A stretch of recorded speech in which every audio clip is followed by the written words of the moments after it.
Not a whole lot has really changed. We're just letting the markets just digest and figure out where they want to go. We're in position, waiting for everything to just unfold and these patterns to mature. And when we look at the monthly chart of the S&P 500, we continue to still be running and grinding our way higher. When you step back and look at the big picture, or you look at our technical investor strategy here, the weekly chart of the S&P 500, we had the signal earlier in 2023. The market has been moving up. Yesterday was a roller coaster ride for precious metals. We saw silver drop about 10%. We saw platinum and palladium reverse about 20% from the highs from overnight trading. So let's just jump through the precious metal space really quick here. If you take a look at gold, had a pretty good haircut yesterday, having a sharp pullback. Now there was some more margin changes going on in the silver space. We saw another around 10% kind of move for the COMEX for the margin requirements, which naturally is going to trigger people to have to exit their silver positions and create selling, which usually people who have silver also have gold and platinum and palladium and have all of that. So the whole complex generally gets hit. We saw this happen about a week or so ago. We saw another big hit. And overall, when we look at the market, the volatility and the fact that rules are changing and margins are changing is just showing that we're in these late stages of some pretty wild moves.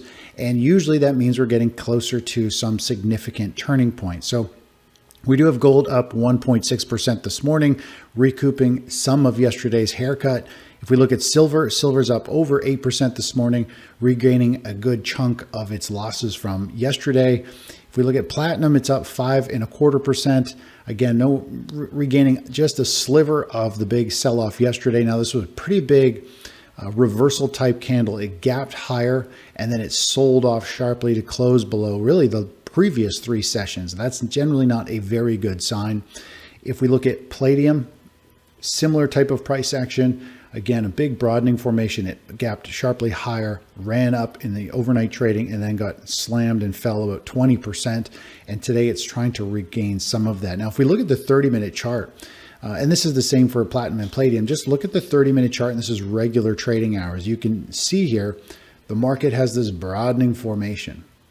This is a megaphone, meaning it constantly makes a series of a higher high, and then it drops down and it'll break and make a lower low, and then it'll break to the upside and make a higher high, and then it comes down here and makes a lower low. And what this does is this shakes the market up fairly dramatically. So more or less when the market has this big gap up, it gets a lot of people into it, chasing. It's a FOMO move. And then the next day it has a very sharp sell-off. And then of course it spits everybody out, chews them up, and they take a big loss and it breaks a previous low, which is enough to shake out short-term momentum traders who were hoping this was just going to continue to go higher. And then the very next day, it has a massive gap up and it just keeps going higher all day, getting those who probably got in here, exited here, and then of course they get back in here. And then yesterday we saw a lower low with huge volatility into oversold territory, and a lot of people bailed back out. So this is how the market really can shake things up. This may be a bit of a running correction, meaning it's trying to chop things up before we see a bigger parabolic move to the upside.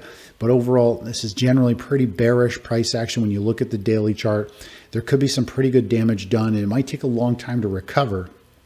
Possibly it could be a significant high for many, many months for platinum and palladium going forward. So behind the sudden sell-off was a familiar catalyst: rising margin requirements.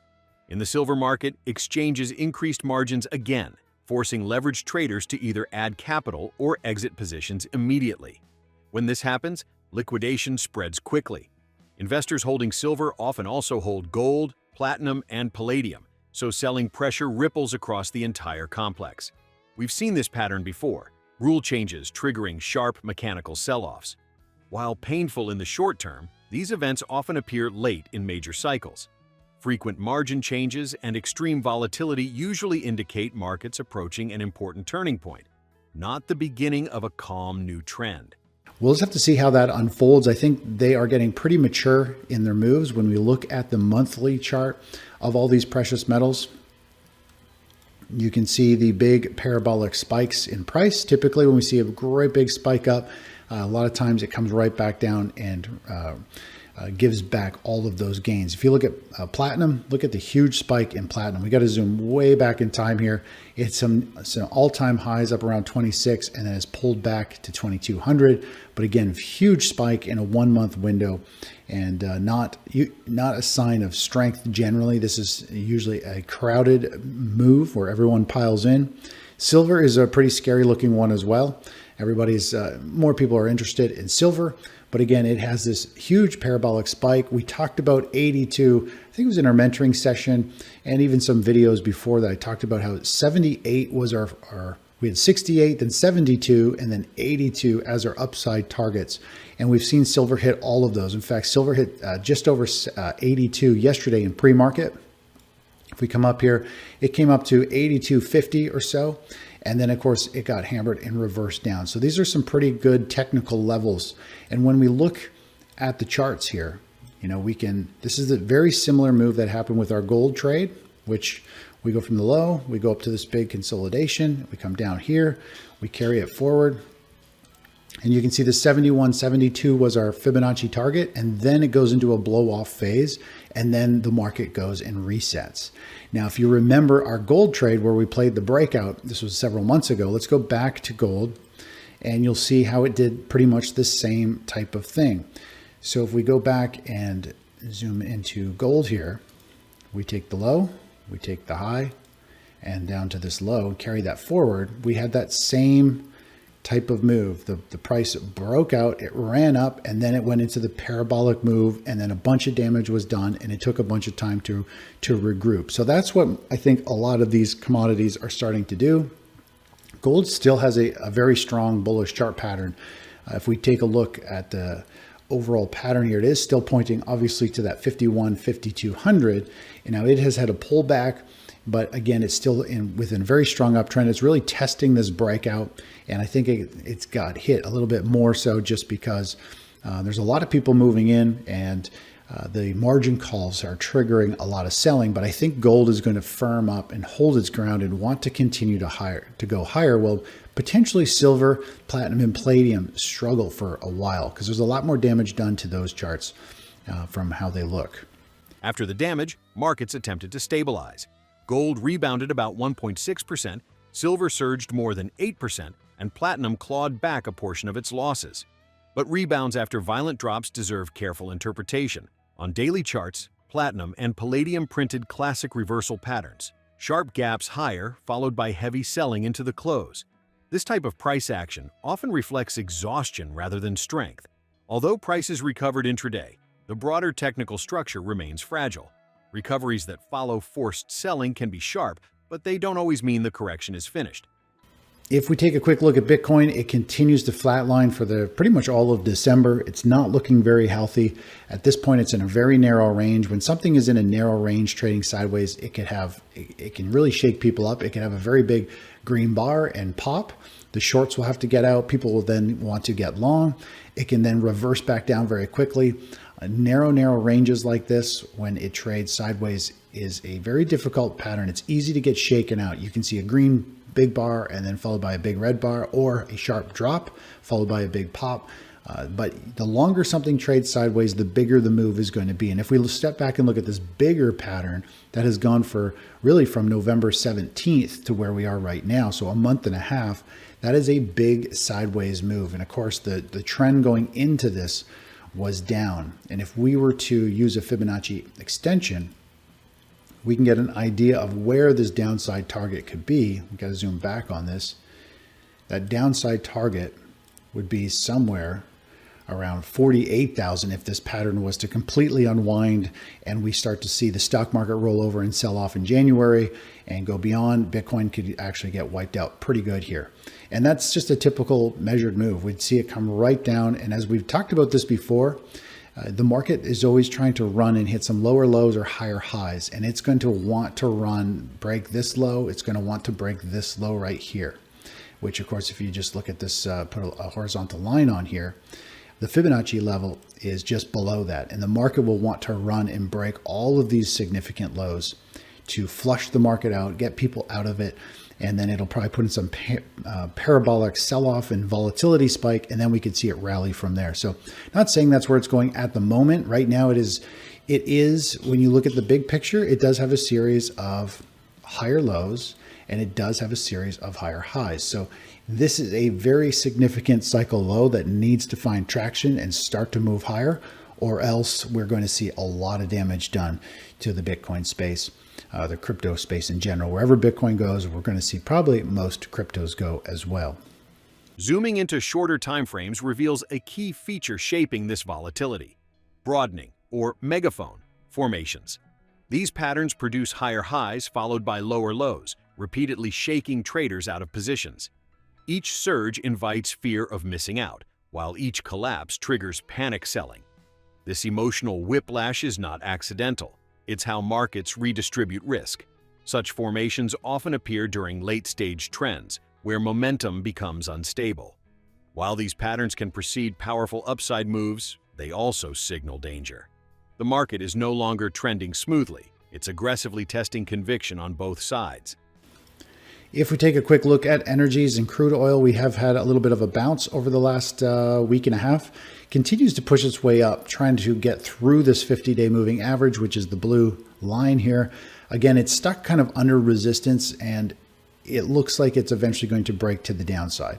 The price of crude oil, to me, is indicating the economy is weakening, it's slowing, and once this breaks down, we're probably definitely going to see a big move down, especially in the transportation, or the Dow.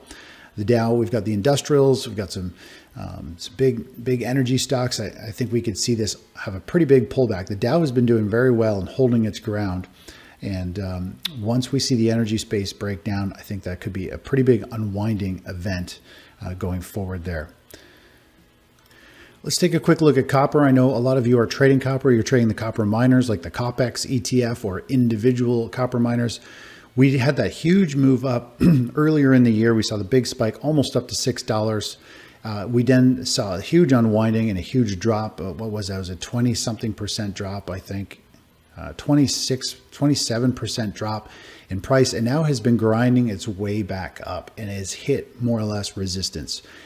So we saw it got rejected very quickly at this level. We've seen that happen a couple times. It gets, excuse me, right up to this level. It sells off. It got back up to this level. Obviously, it sold off, but then we had news to create a bigger drop.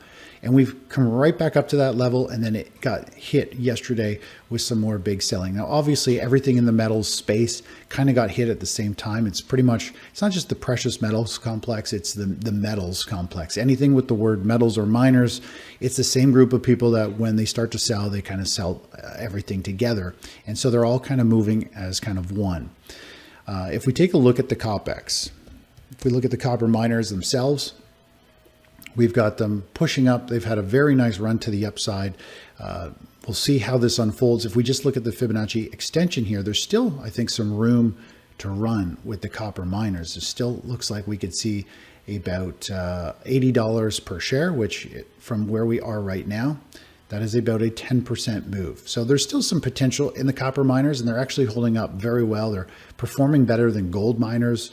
And we'll just have to see how that unfolds. On monthly charts, the warning signs become clearer. Silver, platinum, and palladium have all experienced parabolic advances, moves that historically attract overcrowding. These spikes often retrace most of their gains before true long-term trends resume. Silver recently reached major technical targets before violently reversing, mirroring past blow-off phases seen in gold and other commodities. Gold itself remains structurally stronger, still holding an upward trend despite recent pullbacks. However, the damage in silver and platinum group metals suggests they may require extended time to rebuild, potentially marking significant highs that last for many months. Now, if we go back and take a look at the copper chart and look at the monthly, it's also a good view. I like the big picture of copper. I'm not a big fan of following copper that much, but when you just zoom back on the charts and just draw a really rough line across these highs, right? You could argue here we've got very significant levels. When we hit these peaks, we see a very big sell-off that lasts several months. This is the monthly chart. So most of these pullbacks last 6 months, if not several years. And so we've pierced through that a couple times. Let me just get rid of this line here. We've pierced up through it, and now we're coming back up. So we're a little bit overstretched to the upside. And this is one of the things we're seeing. The same with silver, where everything is really popped and squeezed to the upside. And I think it's just a matter of time when this momentum stalls out. We're going to see a very sharp reversal in a lot of metals, including copper. And it could very quickly come back down to the midway point, which is the 450, and it could come all the way back down to the $3 mark, and unwind in 2026, and maybe even go below that. We'll just have to see how that unfolds. And again, if we take a look at the seasonality chart, typically once January starts, we do see some buying for the beginning of the year, people putting on new positions, getting in their favorite stocks, all of that stuff, and we might see that carry over. But we're probably going to get into some very big noise, and how January changes or closes is going to be significant on how the rest of the year, I think, is going to perform. Anyways, that's it for this morning. Not a whole lot has really changed. We're just letting the markets just digest and figure out where they want to go. We're in position, waiting for everything to just unfold and these patterns to mature.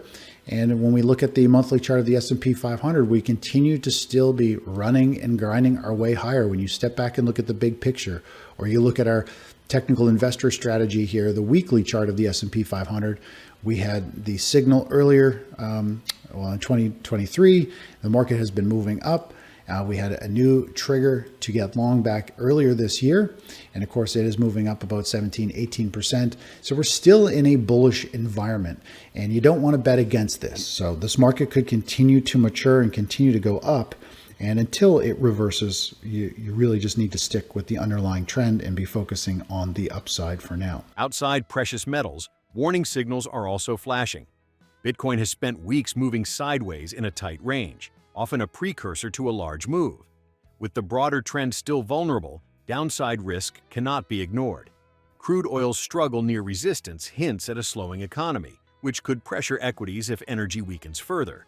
Copper, another economic bellwether, appears overstretched after a powerful rebound. Yet despite these crosscurrents, the S&P 500 remains in a broader bullish trend. For now, markets are digesting gains, but digestion often comes before decisive moves.